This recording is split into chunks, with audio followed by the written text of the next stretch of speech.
Hello बच्चों, let's read this question. The question says, in an optical fiber shown correct relation of refractive indices of core and cladding is. First option N1 is equal to N2, option B N1 is greater than N2, option C N1 is less than N2 and option D N1 plus N2 is equal to 2. तो इस question के अंदर हमें पूछा है कि एक optical fibre show किया है, उसके लिए कोर एंड क्लेडिंग का जो रिफ्रैक्टिव इंडेक्स है उनके बीच में क्या रिलेशन होगा। तो इसके लिए की कंसेप्ट डिस्कस करते हैं। की कंसेप्ट इस क्वेश्चन के लिए की कंसेप्ट हमारे पास क्या आ जाएगा। फर्स्ट जो की कंसेप्ट हम यूज करेंगे ये हमारे पास हो जाएगा optical fibre is based on optical fiber is based on total internal reflection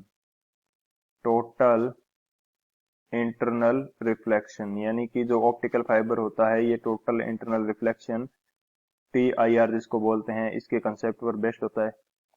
तो ऑप्टिकल फाइबर के अंदर TIR किस प्रकार से होता है, यदि मैं यहाँ पे शो करना चाहूं, ये मेरे पास क्या है, कोई ऑप्टिकल फाइबर है, एंड यदि मैं इसके बाहर की बाउंड्री यानी कि क्लेडिंग को भी बनाना चाहूं, तो यदि यहाँ पे मैं क्लेडिंग बना दूं, इसको सही से बनाते हैं थोड़ा, ये मेरे पास क्या हो जाएगी, यहाँ पे इसके लिए क्लेडिंग हो गई एंड सेम नीचे की तरफ ये भी मेरे पास क्या हो जाएगी, क्लेडिंग, एंड बीच का पोर्शन क्या हो जाएगा मेरा, जिसको बोलते हैं कोर। तो यदि ये optical fibre total internal reflection के ऊपर बेस्ड है तो इसके अंदर कोई भी लाइट रे आएगी तो ये बाहर नहीं जाएगी, टोटल इंटरनली रिफ्लेक्ट होती रहेगी।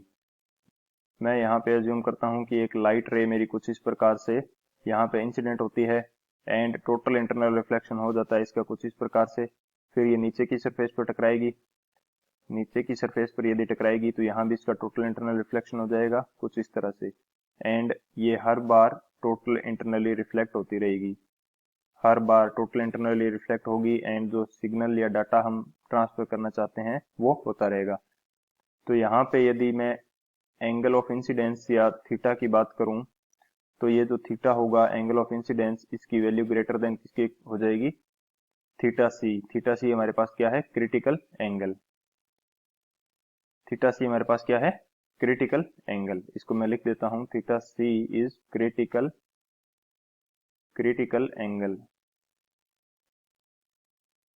थीटा सी हमारे पास क्रिटिकल एंगल है।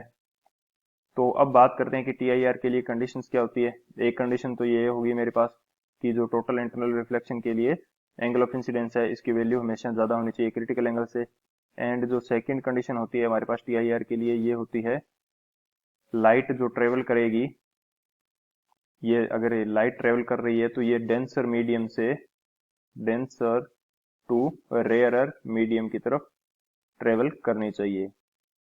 लाइट जो है डेंसर मीडियम से रेयरर मीडियम की तरफ ट्रेवल करनी चाहिए। तो हमारे पास यहाँ पे लाइट कहाँ से कहाँ की तरफ ट्रेवल कर रही है, कोर से क्लेडिंग की तरफ ट्रेवल कर रही है। तो अब यदि बात करें सॉल्यूशन की, सॉल्यूशन हमारे पास क्या हो जाएगा इस क्वेश्चन के लिए, अकॉर्डिंग टू की कंसेप्ट लाइट ट्रेवल करनी चाहिए डेंसर मीडियम से रेयरर मीडियम की तरफ, यानी कि जो कोर का रिफ्रैक्टिव इंडेक्स है, रिफ्रैक्टिव इंडेक्स ऑफ कोर, यहाँ पे यदि मैं बात करूं रिफ्रैक्टिव इंडेक्स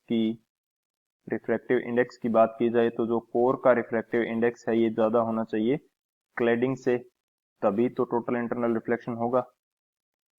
तो यदि ये कंडीशन है तो हमारे पास जो N1 है, N1 इसकी वैल्यू किससे ज्यादा हो जाएगी, N1 की वैल्यू ज्यादा हो जाएगी N2 से। ये हमारा क्या हो जाएगा आंसर। बात करते हैं ऑप्शंस की, तो कौन सा ऑप्शन करेक्ट हो जाएगा, जो ऑप्शन बी है हमारे पास N1 ग्रेटर देन N2, ये हमारा करेक्ट हो जाएगा। So option B is the final answer. I hope you understood it well. Best of luck. Thank you.